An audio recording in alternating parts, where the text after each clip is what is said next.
Hello, everyone, and welcome to The Power of Our Story. Tonight we have on the First Responders Coffee and Conversation, we have a guest, retired LAPD law enforcement officer, Marlon Marrache. Did I say that right, guys? We were practicing that beforehand. So the title of this talk is called Perseverance.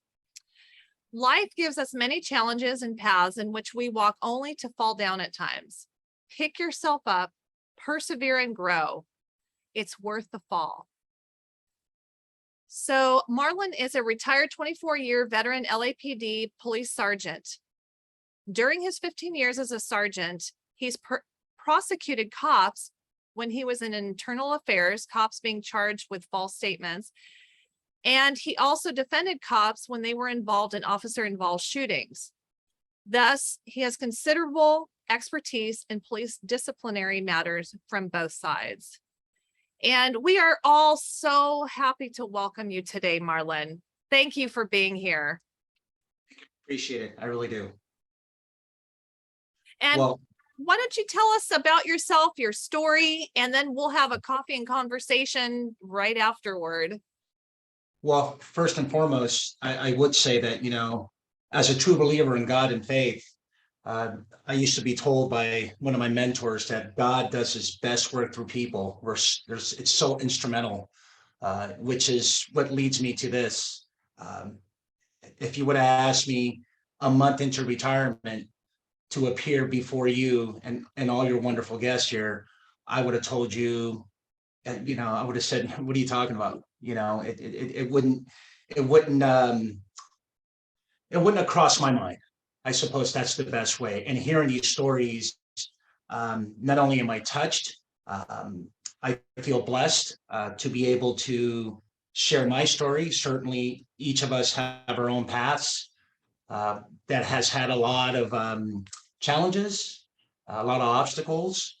But we'll start off with, let's go with Marrache first. I kind of realized that Marrache.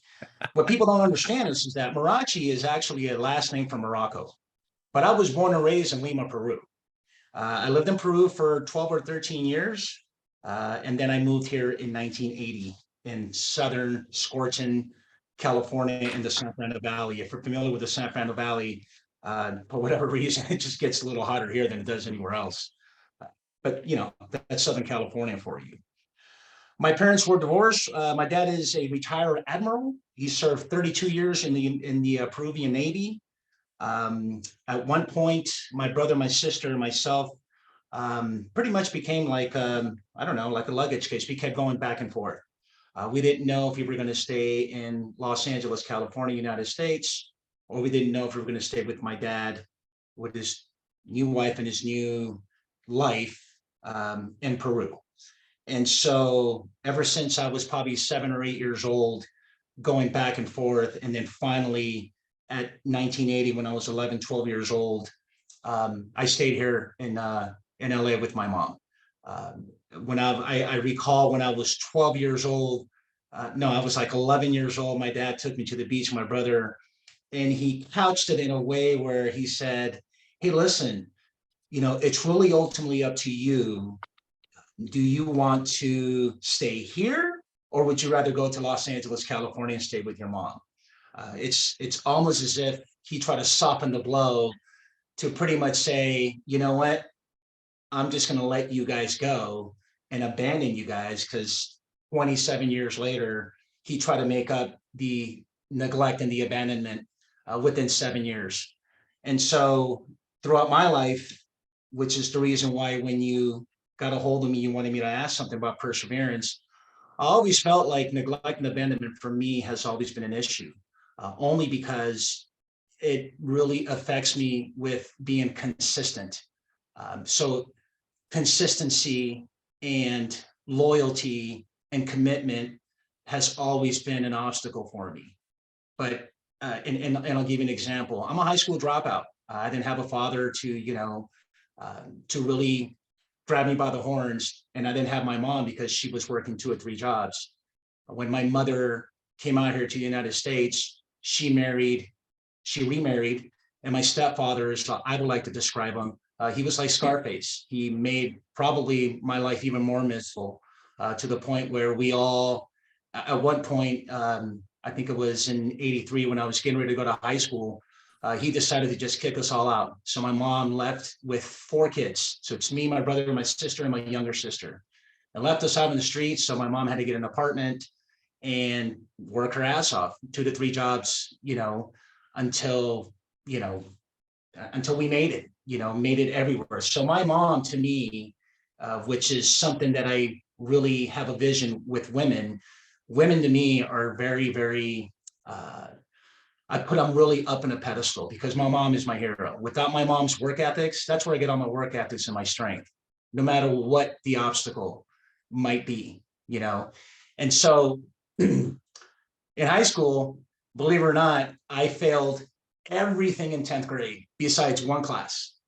It was PE because I love playing basketball. I'm a sports dude. I'm a soccer dude because Fitz and I kind of talked about this a little bit. In Peru, soccer is like a religion. It really is. And that's all you have. And so for me, it's just in my blood. I played here for the LAPD, very, very competitive tournaments. And now I got hired as a varsity coach for a local small private Catholic school that I'm trying to motivate. But I don't want to deviate and digress too much. That's a whole different challenge. But my point being is that I failed all my classes in 10th grade and I passed PE. And then somehow, some way, I made it all the way to my senior high school year. And I did not want to go one more semester because I got tired of asking my mom for money, to, have certain needs, to go out, maybe buy some clothes, hang out with my friends, whatever the case may be. So I dropped everything and decided to start working. So ever since I was 17 years old, I started working with my best friend.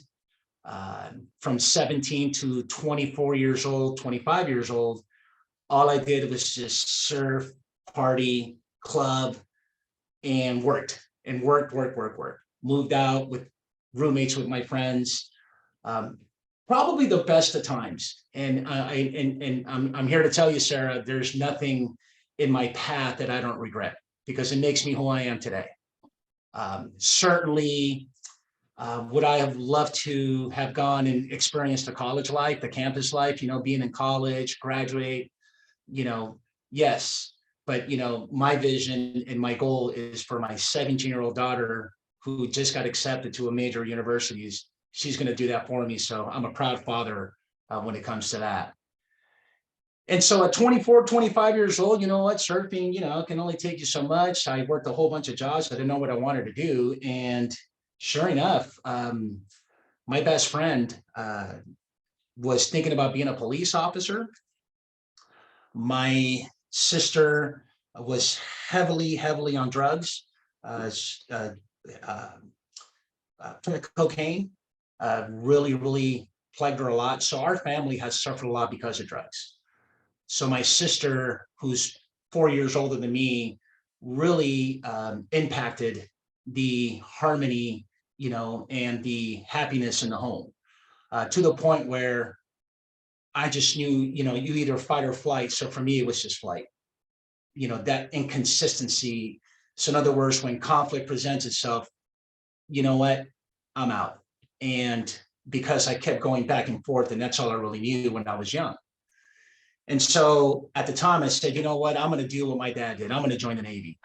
Here I am at 24 years old and I'm going to join the Navy. And I'm going, man, I got to do this and I got to do this. And so I went back and I got my GED. I was one class away from getting my high school diploma. And somehow, some way, I was working at a hospital, and this, I think she was a counselor at my local high school, came in to the ER room and she remembered me. She said, you got to get your diploma. You have to walk, cap and gown it. You got to do it, Marlon. And so I went in and I took a test and I passed it. And next thing you know, here I am at almost 25 years old, capping and gowning, which was cool. It was a great feeling, And so I joined the Navy at 25 years old, and I'm just thinking to myself, why am I here with a whole bunch of little 17 and 18-year-olds? What am I doing here? Why am I in Chicago? Why am I in Illinois? Great Lakes, AKA Great Mistakes is what we call it. I really thought it was the worst decision I ever made. But you know what? It turned out to be one of the best decisions I ever made. Considering I couldn't go home. So it's not like, I can't just say, you know what, I'm out of here. I had to stick it out. So to give you my journey, 3 years, awesome times, best of friends in my 5,000 sailor aircraft carrier. I still to this very day have about a handful of friends that were so super tight, and the best relationships, the best time. It has taught me so much. I got very close to God. I took a Catholic Bible study class with my boss, who was my lieutenant. What can I say besides the fact that the Navy really taught me that no matter how much conflict, no matter how much you want to leave and you want to pretty much call it quits, you're going to persevere.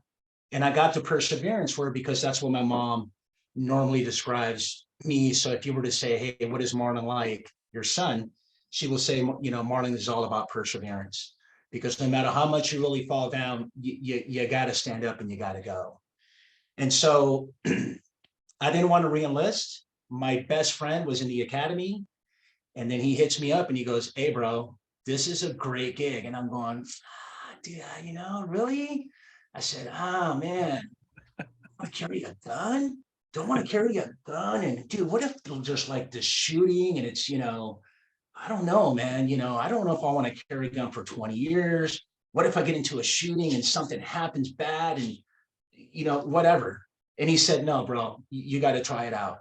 And I owe my success, my awesome career that I had in law enforcement, all to my best friend, because friends are probably, I shouldn't say probably, friends are very, very instrumental and so influential in your life. There's that old saying, monkey see, monkey do. You know what your friends do? It's pretty much what you're going to end up doing as well. And so it became from fear, concern, and nervousness to dedication, motivation. And then I applied, and here we are at the Academy of July of 1998.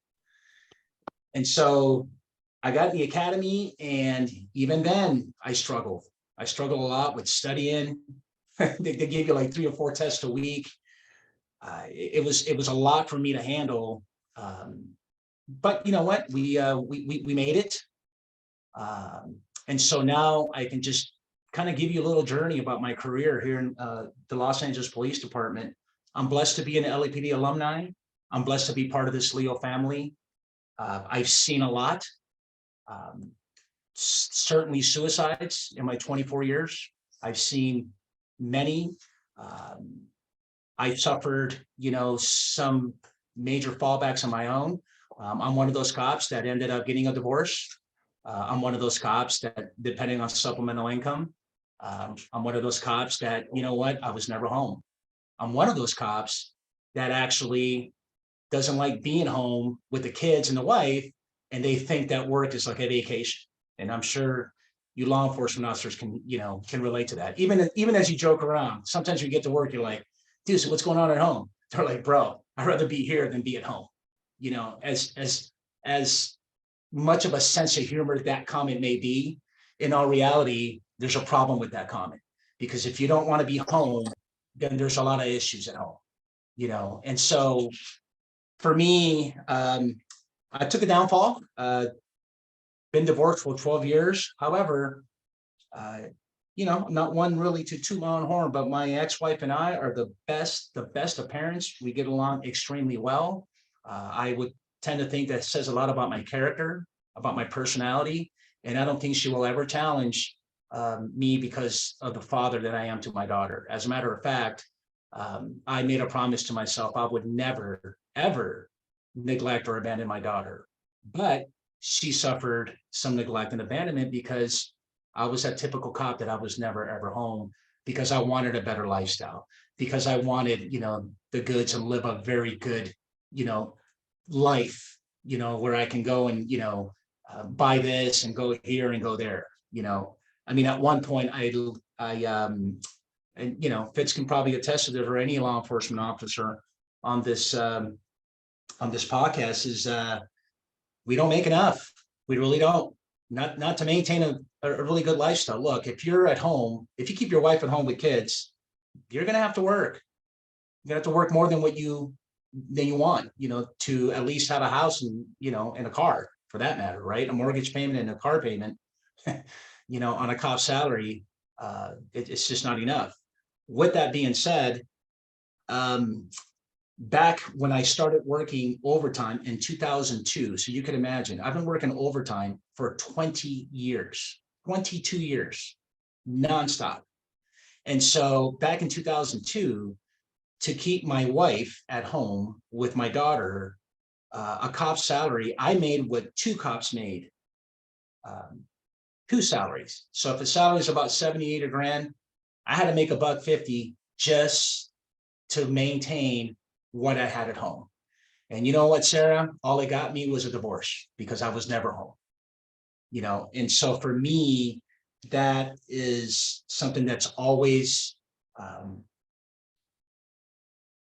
not so much bothered me, but that's always just something been in the back of my mind.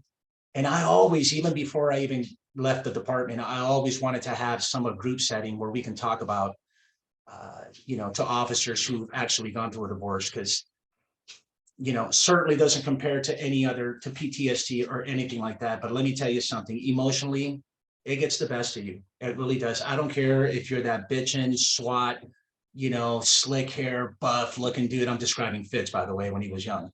All that good looking dude. Everybody loves you. He's SWAT. He's got the, he's just looking fire.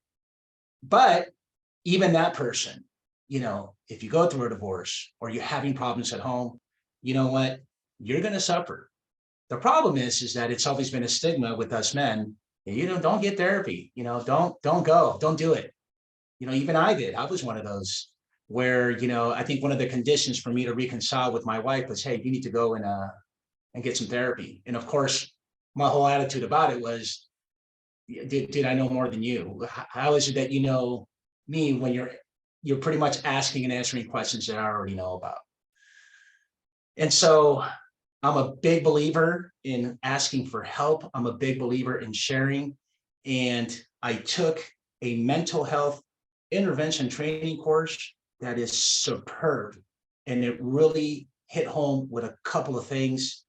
And I'll conclude with this is, I don't know if you're familiar with NAMI, the National Alliance of Mental Illness, but this one parent that came in and spoke to the class told a story about her daughter being schizophrenic and how he watched his daughter try to kill his younger sister.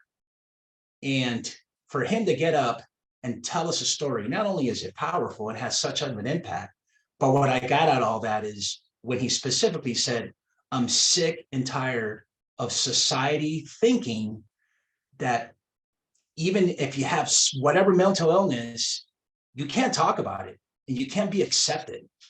It's something that we all should embrace and should be okay with it and stop judging, and be so biased towards it. And so that's my journey. That's my story. That's my answer. And I'm sticking to that. And thank you for having me. Marlon, that was awesome. Thank you. Thank you for letting us get to know you. I mean, just what a journey that is that you've been through, and just, how much you are helping other people now because you are sharing your story and just the conclusions and the convictions that you have now. So so NAMI is the mental health place that you went to? No. So I took a 40-hour mandated post-certified course with the department. And in that 40-hour course, NAMI comes in and brings two guest speakers. Unbeknownst to me, I just didn't know. And the story they told was just, something I've never, ever heard. you know, as a cop, you know, and it's a great course. I mean, it talks about, you know, that, you know, there is even depression. Everybody suffers from something, you know, and so the course is geared to have police officers, especially the ones that are working out in the streets, to have a lot of awareness with what you're dealing with. So for example, if you know, let's just say, you know, there's a robbery that just occurred and they give a description of the suspect, you know, whatever, male white, jeans, t-shirt, 5'10", 185 pounds, wearing a red, you know, bracelet. And you're driving down the street and you actually see this description, right? And you don't know if that's the suspect, but you're giving all these, you know, you get out of the car, you approach tactically safe and all that. And then what's happening is that you're not communicating what you're trying to tell him to do, him or her, you know, whatever the suspect is.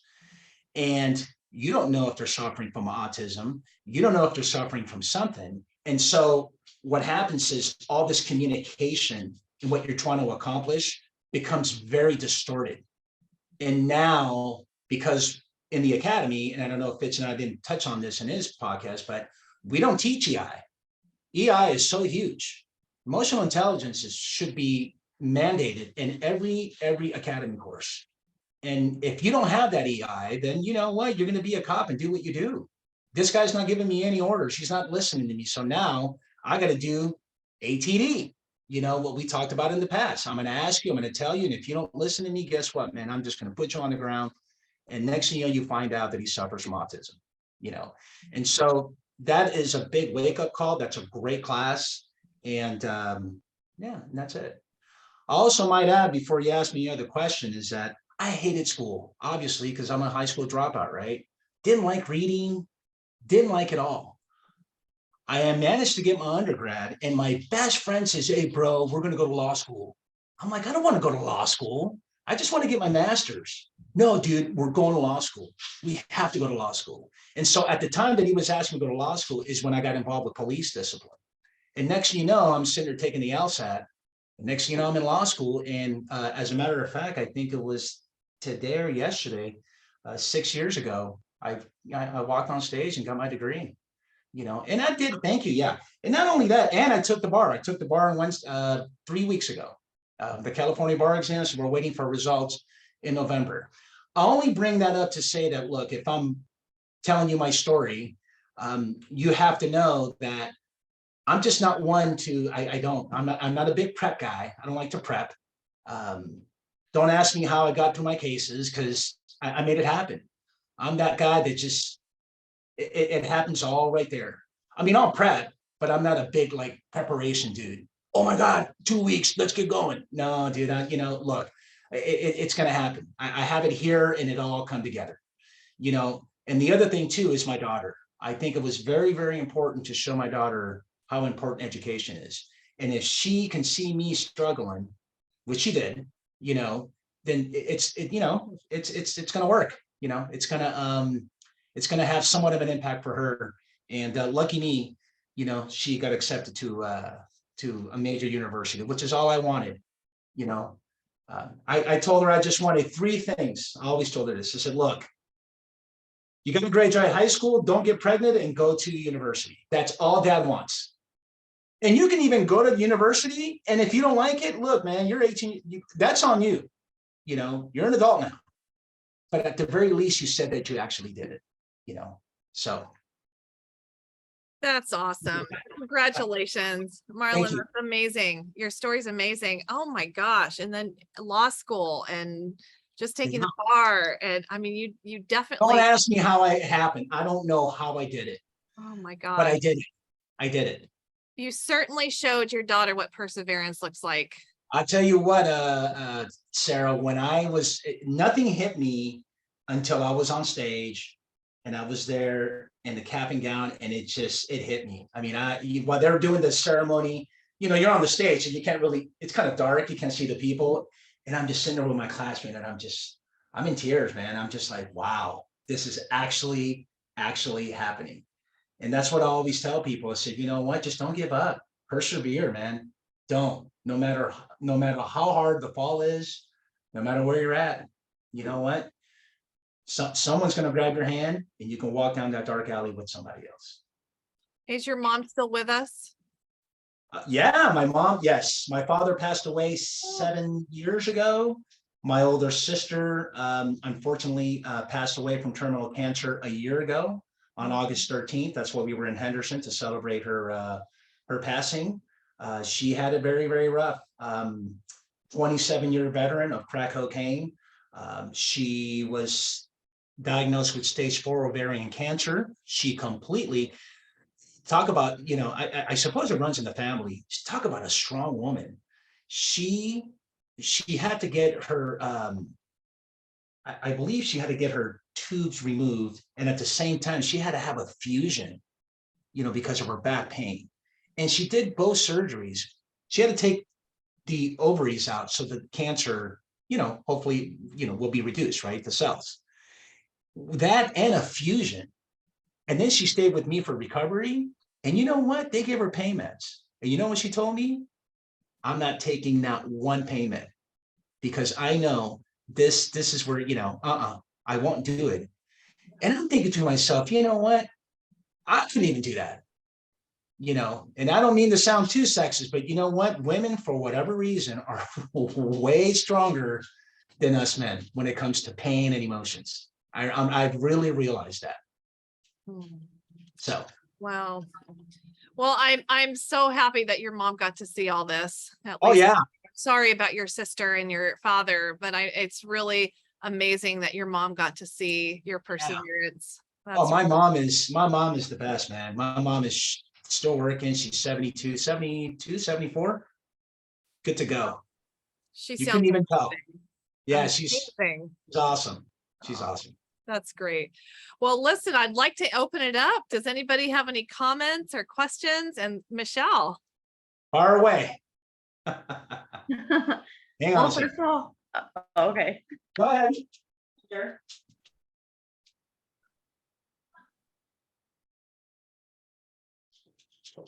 They can hear. Go ahead. Oh, okay. Yeah. Okay, we got time. But no, thank you for sharing your story. I like that your word for it is perseverance. I really enjoyed that. When you were talking about the importance of breaking that mental health stigma, I couldn't agree more. When I started in dispatching, I was 19, and you'd constantly hear jokes. You joke about the crazy people, you joke about the 5150s, everyone in the police department joked about it. And the day that I worked in a small department and one dispatcher on, the day that I picked up the phone on 911 and it was my brother 2 years younger than me having just attempted suicide, and then I had to take that call, started changing my reality about it and was like, maybe this isn't something we should just brush off as dark humor. And then now fast forward many years later, and I'm diagnosed with PTSD. And my department has shut me out, so because, you're a black sheep now, you just don't talk about it. And so it's been an interesting journey. So I like that you make that a point to talk about it too. Oh, absolutely. Absolutely. You know what? Transparency is key, and I don't take this the wrong way. I don't mean, I like the way you say dark humor, but, sometimes, I've dated women where sometimes I refer to my friends like, bro, she's like 51, 52. You know what? She's like 51, 49, 49.5. Yes. She's close. She's close, We used to say but 51, that's all joking around. 59 Just so you know, that's all joking around. Yeah. Now, the problem with other problem, you know what? Here's war story time. This is going to great. And Fitz is going to like this because we didn't talk about this. So war story time, because one of the things that I don't like about our department, not just my department, what I don't think about like social media and the masses is that we're so used to seeing all these shootings and all this grotesque stuff and how bad we are. And we're murdering people and we're doing this, and that. Back when I was on probation, I'm taking you to 1999. No, I mean, social media wasn't even unheard. Not even MySpace was around, I believe. But with that being said, On Christmas Day, we get a radio call of a 5150, believe it or not, right? And according to the comments of the call, he walked like 5 miles because he wanted to see his mom. When we get there and when we see him walking in the street, I mean, grabbing trash cans, he's very aggressive. He's like 6'6", 260 something pounds. I mean, he looks like a linebacker. I mean, huge, male black. And he's just like, I mean, when you look at him, you're like, as a cop, you're like, no, dude. You start asking yourself, like, I mean, you think you're bad, but you're looking at this guy like, dude, this is not going to go good, right? And so he's walking in the middle of the street, and I get out of my car, my partner's driving, and I'm like, hey, Tyrone, what's going on? He goes, what do you want, man? I said, hey, whoa, hey, what are you doing here? He goes, nothing, man. I want to go see my mom. Where's your mom live? He goes, he lives right over there. I go, all right, bro, look, let's go see your mom. And here I am on a Saturday afternoon. I'm walking in the middle of a residential street while my partner's in the back with the car driving slowly. And I'm having this conversation with Tyrone. And of course, the whole time I'm like all scared because I'm thinking, dude, this dude's going to take me. 1, 2, if he takes my gun, I'm like, because you're probation, that's what you worry about. Your gun leg. Keep your gun leg back because you don't want them to take your weapon. So I'm having this conversation with this guy, unbeknownst to Tyrone. When we get to his mom's house, there's the RA with the gurney and a whole bunch of other cops. And of course, now he starts getting, what are you guys going to do with it? And again, I had to build that rapport and say, hey, bro, listen, you're not under arrest. I just want to get you some help. Look, we'll go knock on your mom's door. If she's not home, just do me a favor, bro. We're going to get you some help, man. Much love for you. It's Christmas. I'm your bro here. I'm with you. And somehow, some way, he ended up getting in the gurney, and we take off and put him on a 72-hour hold. Here's the funny part about all this. Come to find out that he had a full scholarship as a linebacker for UCLA. This guy's huge, Fitz. He was big, dude. And when you go and do the process, you have to leave your gun, in the locker because you're in the hospital and all that, right? And so we start just,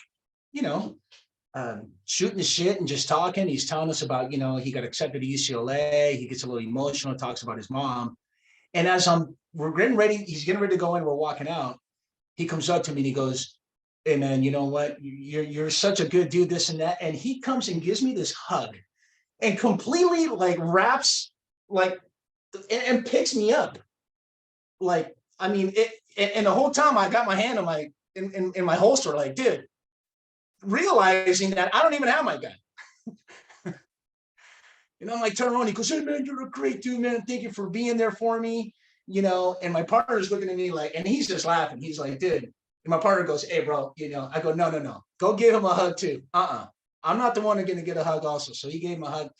I bring all this out to say that, can you imagine the impact such a contact has on social media today?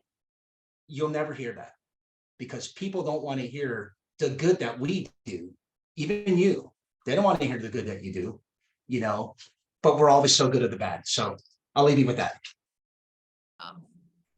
Yeah. We're hearing that, I mean, on other area, probably LinkedIn, they really do highlight a lot of the great things that are happening with police officers. And I love that.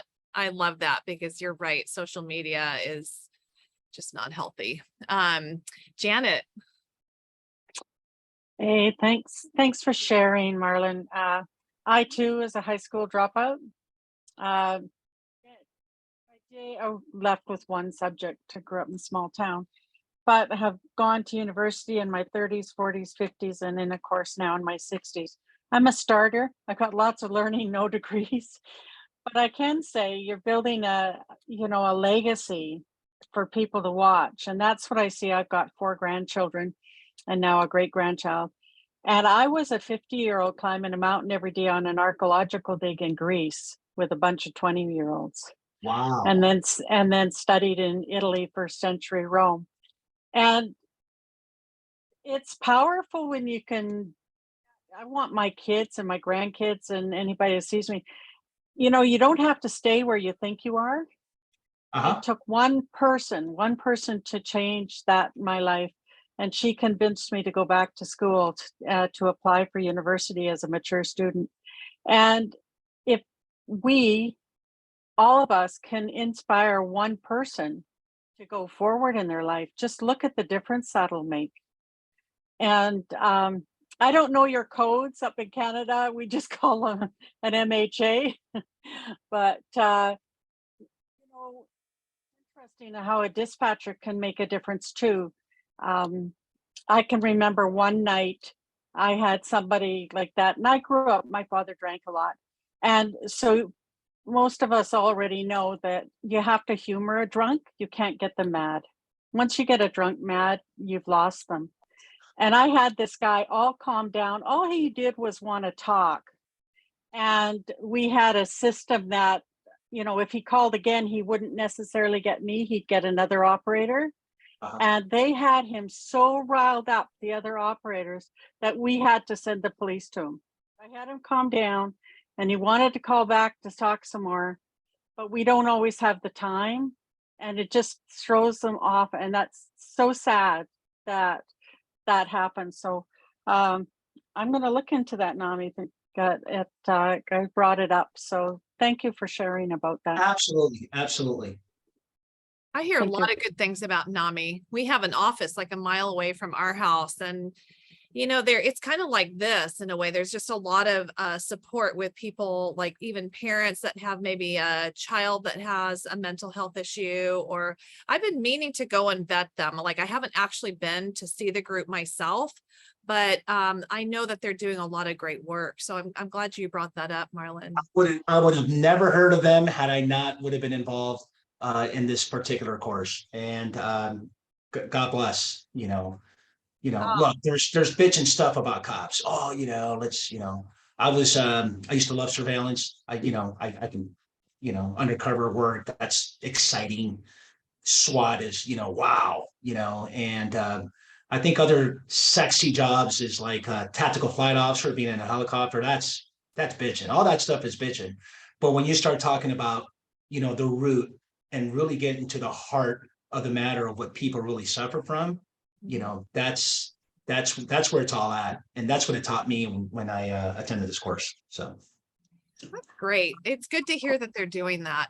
I Yeah. mean, I've heard different things, like one of the guy who I used to co-facilitate this group with, Dave Weiner, is doing a lot with the LA Sheriff's Department with veterans, veteran cultural competency.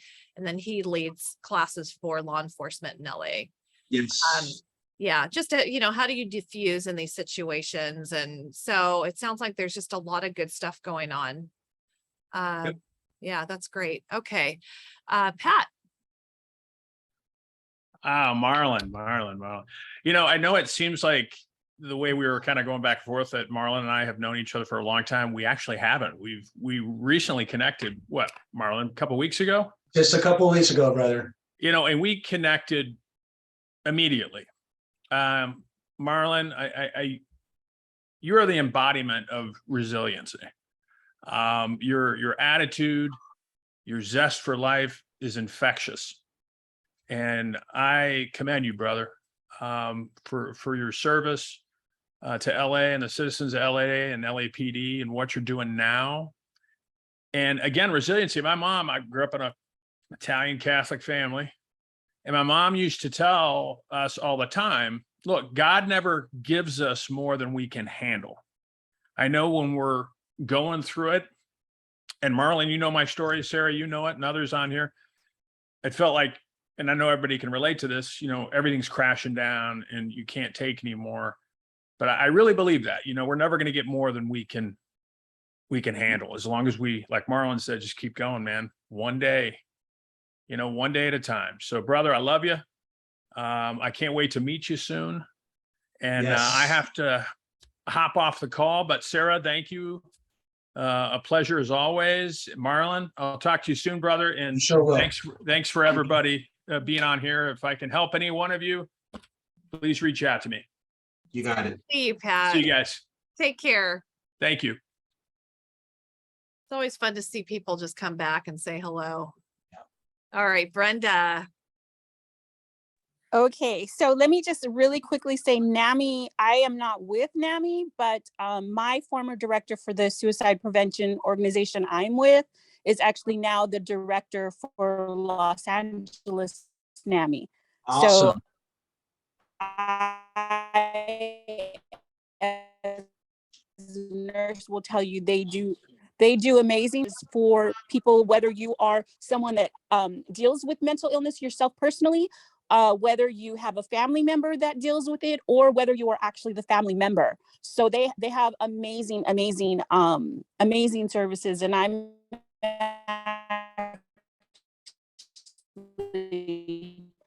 on the fence deciding now that my organizations too. So wanted to say, I'm sure we have people in common because of we're the same area. But you talked about, transparency and 4950 and all the jokes and all of that come along with that. And I know this is recorded and I hate saying this because, everybody hears it, but it is what it is. And I think the biggest thing with that is the stigma that comes along with it. As a nurse that has been put on a 5150, that the stigma from that for me personally was so huge. I was devastated over it. I never knew stigma like that before. But I learned that through the process, through people that I spoke with later on. I mentioned earlier that, when I went through my own spiral of stuff, I was told, don't tell anyone because nobody's ever going to want to work with you. Your career's over. I was told tons of stuff, which is why I do the work that I do now. But that stigma is so huge. And I think the biggest lesson that we need to learn, the biggest takeaway that all of us as first responders need to learn is that our lived experience is just as valuable, if not more valuable than our professional experience. Because as a nurse, I've learned, having gone through all of everything that I have gone through negatively with stigma and everything, and everything I was told, that personal experience is what makes me so relatable now to the officers, to the firemen, to the veterans, because I can say, what, I was that girl too. What, I went through that too. And that for me to come at someone and say, and this is a true story, I actually did a presentation at the academy with the mayor and the chief standing behind me. And I had to be as relatable to all of these officers who were everything you said, the macho, the this, the that, the SWAT, the tactic, the detectives, they were all there. They had just lost one of their own through suicide. And I had to give this speech and be as relatable as I can. And what I said was, there was a time where one of you actually took me on a 5150.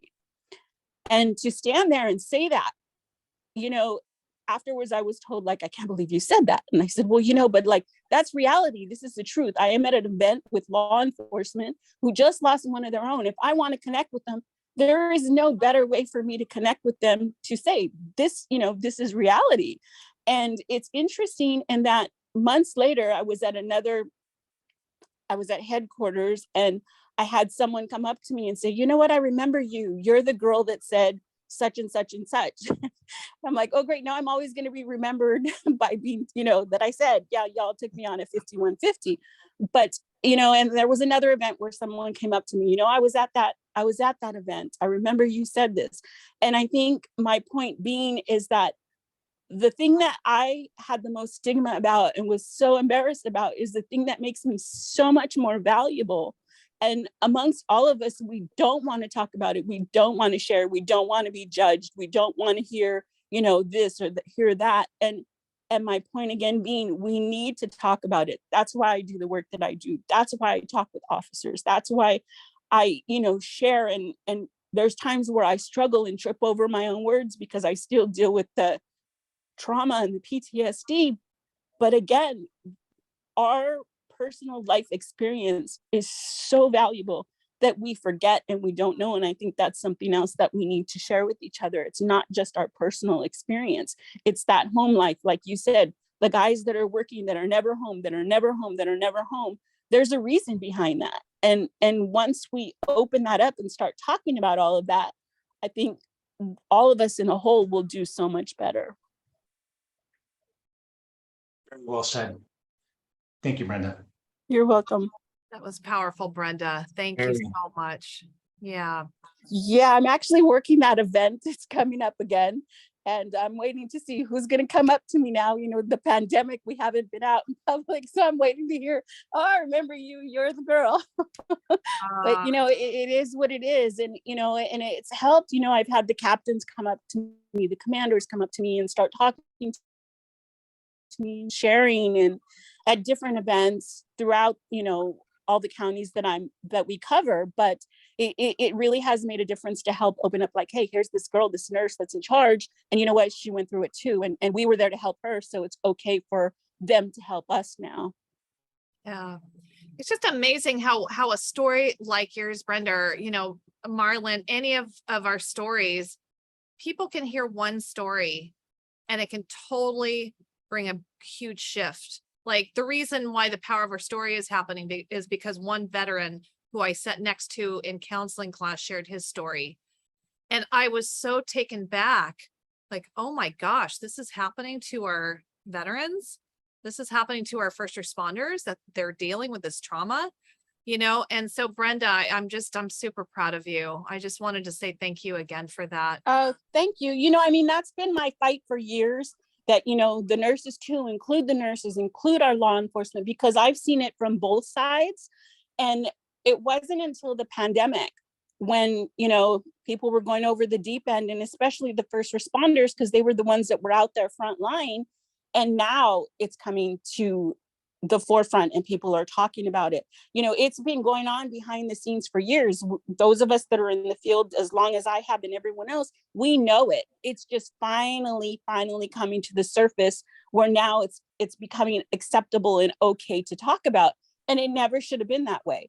You know, when I needed help and I went in, like I said, I was told, whatever you do, don't tell anyone, your career is going to be over, you know, and now I don't even have a resume. I don't need a resume. All I need to do is walk in and people know who I am, and that's it, you know. But before, I was so devastated with my career's over because that's what they told me, you know, and again, that's why I stress our lived experience, you know, everything I went through. You mentioned God, you know, I did that too, you know, with my faith. You know, where is this going to help someone? What is the lesson? Why, you know, why? I could do this. I'm strong, you know, bring it on, to the point that I couldn't handle it anymore. And now, you know, being in the position that I am, it's so different that we're able to talk about it, which is why I share. Am I still embarrassed? Sure. Those weren't my biggest and proudest moments, but I know damn well firsthand from everyone I've talked to and from being a nurse 35 years, I'm not the only one. Just because I'm talking about it and you don't want to talk about it, it doesn't mean that it's not going on. Yeah, you're not alone. That's for sure. Yeah. The victory is overcoming the shame, isn't it? Yeah. Absolutely. That's right. You are a conqueror, girl. Really, for you. I try. Absolutely. I try. Some days it's good, some days it's not. But, you know, as a whole, it's all there. And like I said, you know, it's the reason I fight, why I do. It is because I had the ugly part of how our own culture and our own medical field treated me, when it never should have been like that. It never should have been like that. We always should be there for each other. We always should have been there for each other. Yeah. Well, you are the tide that is changing it. You're making a difference by speaking out. That's awesome. Paul, thank you, Brenda. You're welcome. Hello, Marlon. My name is Paul Curtis, and I apologize for getting on late this evening, but it's been kind of a hectic day and week, in fact. As I understand it, you were at LAPD, is that correct? For 24 years. You ever work up in Northeast? No, I never did. I'm one of those valley coppers. Got it. I asked because I used to work at South Pass. Okay. And we were kind of neighbors. Yeah. And some of your folks from there filtered over into our area and we had to deal with them. But you wouldn't know that because you were out in the valley, and that's where I was out in the people valley. are. Yeah, and you know what? Now that you mentioned Northeast, just for everybody in this group and for your listeners, is that, you know, we have over 22 divisions in LA. And so some people just like staying where they're at. That's what the culture is. They don't want to leave. You know, they're used to it and they love it. And Northeast is one of those cultures where no one actually ever leaves. And you know, and so you can be in the academy with, you know, 50 of your classmates, and you find out that 3 go to Northeast and you go to the Valley like I did or something like that. You'll probably never cross paths for years because they'll just stay there and you'll move on in your career to do something else. So Sure, sure. Well, thank you. two Nice to meet things you, came. Paul. Yeah, you too. Thank you. Two things that came to mind during your presentation, and that are things that I tried to teach my officers, and some of them absorbed it and others didn't. But there's situational awareness and de-escalation. And I tried to teach them that the badge wasn't bulletproof. And so those are the things that came to mind for me, and you brought them up certainly appropriately and well. And I terminated my career in law enforcement at the municipal level because I walked in on a 211 one day, or an armed robbery, for those who don't know. And the guy turned around and pointed a 45 at my head about a foot away from my head. And had I been armed, I was unarmed and I was off duty. And I lived around the corner from this little Altadena drive-in dairy that I went into. And had I been armed, I'd have reached for my weapon instinctively and I'd have been dead. But I wasn't armed. And so I hit this guy's arm so hard that he let go of the weapon. As I retrieved it, he discharged it. Fortunately, I didn't get hit, and neither did anybody else. But the 11 other people that were in there with him all took off. This wasn't going in for money. This was going in for Twinkies and Cheetos. Oh. And everything else in the store. And so I know what those guys in Northeast went through and did every day. And I had some dear friends who worked in Northeast. One of them you're probably familiar with, is a guy named Joseph Wambaugh. Of course, And he's a legend. yeah, and we used to go to lunch in a little Mexican restaurant at York and this Pasadena freeway, and we just meet there once in a while and have lunch and shoot the breeze. And another was a guy by the name of Michael Joseph John White, and he was a corporal there. He retired and moved up to Washington and started teaching school. And what's interesting about him is that his wife was named Brenda Black. I said, Mike, you really carry this a little far in your black and white theory, don't you? But it's true. Anyway, I share that for whatever it's worth. I don't want to take a lot of time. Thanks, Paul. So I have a question. I am very curious. So when did you leave? When did you retire? Was that 6 years ago? Marlon? No, just a month. Oh, it's a month. I'm a month out of retirement. Oh my gosh. I am so curious what it is like to be a law enforcement officer with LAPD. Hands down. Well, this is where I got to brag a little bit, Sarah. You know, You go I gotta ahead. brag. I have to brag.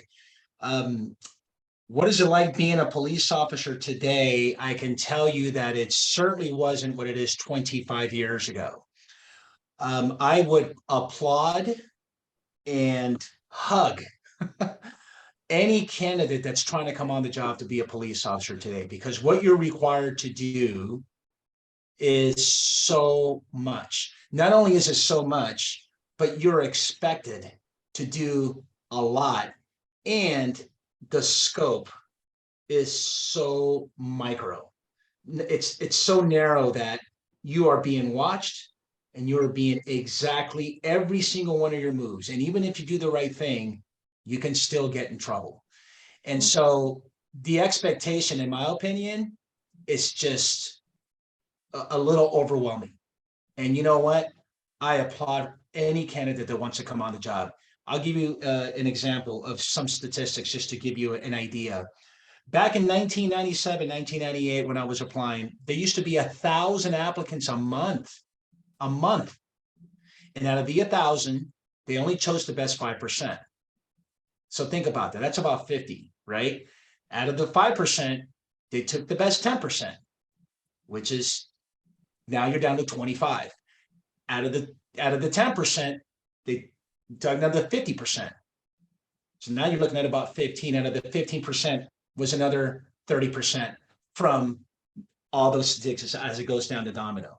So basically, you're getting 5 or 6 a month that truly qualify to do this job. I don't know the stats today, but you don't quote me on this. Don't leave this podcast and say, hey, well, Marlon told me. but I will say I'm pretty accurate and sure that I'm going to go out and say, oh gosh, maybe 300-400 maybe a month, if that, applicants that are trying to come on to be a police officer.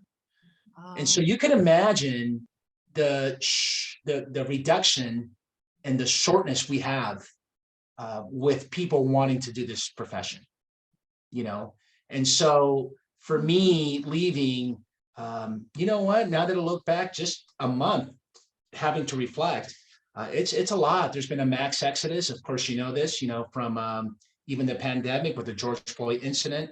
I don't mean to get political, but, all the stuff with defunding, the self re-imaging, all this stuff really affects and it has an impact on why is it that you want to come do the good job, And here we are I'm telling you stories about all the good things that, I can go on and tell you war stories for hours of everything good that we've done, but it really takes an effect. And then what it causes is that, it goes to the point that Michelle was saying and what, Brenda was saying, it gets to the point where you're working so much, you're so numb, to all the emotions. You come home, you don't want to be home, and you start developing, all these, types of symptoms that might cause you to, that manifests into a PTSD or whatever the case may be. So. Wow. So hug a police officer. Hug Yes. anybody who wants to come into the, well, that's what Natalie, Chris and Natalie, the couple that we're on, Natalie is the queen of love notes. It's nothing but love notes. And she has been on Kelly Clarkson and all of these different news, sharing about, she constantly gives love notes to police officers, first responders, veterans, over like 30,000 now, I think. That's awesome. And yeah, just to encourage, and the stories that she shares just by a love note that she gives is, it's changed my whole view of what a note can do. And so I think just again, every time I hear these stories and hear another storyteller, like your story tonight, it just reminds me that I want to keep these notes up and have another note writing party with Natalie. And so that is a lot, isn't it? It's just over the top pressure. Yeah, My absolutely. goodness. Absolutely. Yeah.